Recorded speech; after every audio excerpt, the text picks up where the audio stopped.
কোন বিষয়ে একমত হয়েছে সেই সমস্ত বিষয়ে অনেক আপনারা যদি জিজ্ঞেস করতে যে কি কি বিষয়ে দ্বিমত হয়েছেন সেটা সুবিধা হতো, কারণ আমরা অধিকাংশ ক্ষেত্রে একমত হয়েছি। এখন কিছু কিছু বিষয় আছে যে আরো বিচার বিশ্লেষণ করতে হবে। যেমন আমি প্রথম থেকে বলি, বেশি সময় নিতে পারবো না আজকে।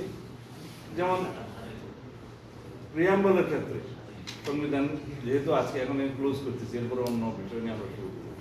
প্রিয়াম্বলের ক্ষেত্রে আমরা বলেছি পঞ্চম সংশোধনীতে যা গৃহীত হয়েছে তা, অর্থাৎ পঞ্চদশ সংশোধনের পূর্বে। তো ওনারা এখনো আমাদেরকে সেটা ফিডব্যাক দেননি, এবং এখানে ওনারা যে বলেছেন যে সাম্য, মানবিক মর্যাদা, সামাজিক সুবিচারে ইনক্লুড করা যায় কিনা, সে খুবই যায়, এটা আমরা নেব এখানে। আর প্রজাতন্ত্রের ভাগে রাষ্ট্রের নাম পরিবর্তনের ক্ষেত্রে নাগরিকতন্ত্র, জনগণতন্ত্রী বাংলা, সেটা ওনারা বলছেন যে এটা আমাদের কোনো স্ট্রং পজিশন না, সেটা আমরা মনে করি। আর অন্যান্য বিষয়ে দেখেন, রাষ্ট্রধর্ম, ভাষা, প্রতিকৃতি প্রদর্শন, নাগরিকত্ব, সংবিধানের এই যে 7 ক এবং খ বিলুপ্তি, এটা অলরেডি বার্ডিক্টে আছে, 15 অ্যামেন্ডমেন্টে বিলুপ্ত হয়ে গেছে। এগুলোর বিষয়ে সংস্কার কমিশন প্রস্তাবের সাথে আমরা সম্পূর্ণ একমত। তাহলে এখানে 4, 5টা 6টা হয়ে গেল।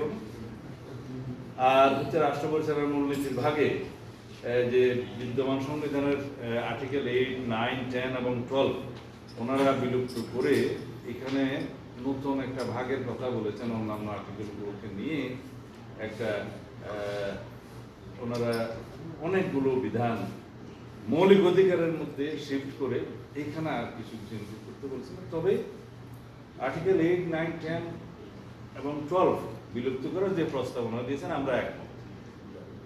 এবং আমরা এখানে প্রপোজ করেছি যে তদস্থলে পঞ্চদশ সংশোধনের পূর্বের অবস্থা, এই আর্টিকেলগুলো যা ছিল তা প্রতিস্থাপন করা।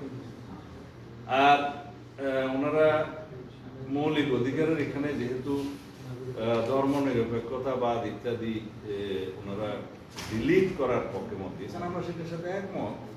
তো তারা বলেছেন যে এখানে বাংলাদেশ একটি বহু জাতিগোষ্ঠী, বহুধর্মী, বহুভাষী, বহু সংস্কৃতির দেশ, যেখানে সকল সম্প্রদায়ের সহ অবস্থান ও যথাযথ মর্যাদা নিশ্চিত করা হবে। এটা লেখা যায় কিনা, আমরা বললাম যে লেখা যায়, আমরা সাম্য, মানবিক মর্যাদা ও সামাজিক সুবিচার শব্দাবলী আবার এখানে মৌলিক অধিকারের রাষ্ট্র পরিচালনার মূলনীতির ক্ষেত্রে আনা যায় কিনা, আমরা কিন্তু এই ভাগের আর্টিকেল 13, 15, 17, 18, 18 ক, 19, 20, 23, 20 ক, 23 ক ও 24 এগুলোর এই রাষ্ট্র পরিচালনার মূলনীতি থেকে ওনারা শিফট করে ফান্ডামেন্টাল রাইটস সেকশনে নিয়ে বলবৎযোগ্য অধিকার হিসেবে ওনারা প্রস্তাব করেছেন জাতীয় সংবিধানে আসে।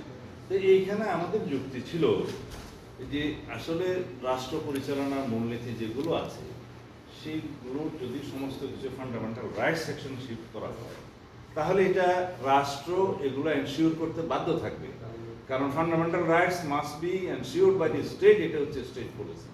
কিন্তু রাষ্ট্র পরিচালনার মূলনীতির ক্ষেত্রে যে সমস্ত বিষয়ে এখানে উল্লেখ আছে, এগুলো সবগুলো যদি বলবৎযোগ্য ফান্ডামেন্টাল রাইটসের অধিকারের মধ্যে নিয়ে আসি, তাহলে পরে রাষ্ট্রের অর্থনৈতিক, সামাজিক এবং কালচারাল যে সমস্ত রাইটগুলো থাকে আর কি, মানুষের cultural, social and economic rights যেগুলো আছে, এগুলো রাষ্ট্রের এফিসিয়েন্সি এবং আর্থিক সক্ষমতার উপর নির্ভর করে।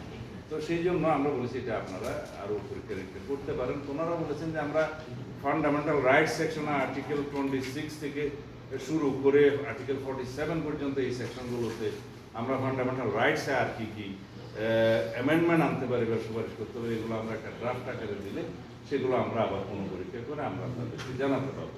এই বিষয়ে এইটুকু একমত হয়েছে। আমি যেমন